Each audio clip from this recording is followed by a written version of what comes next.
Ati ajiriyo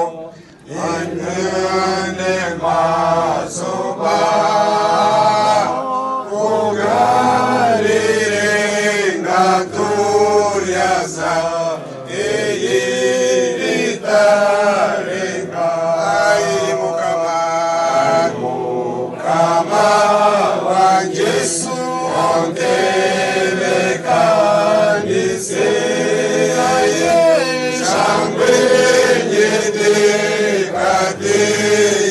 Yesu ora ije kuntwara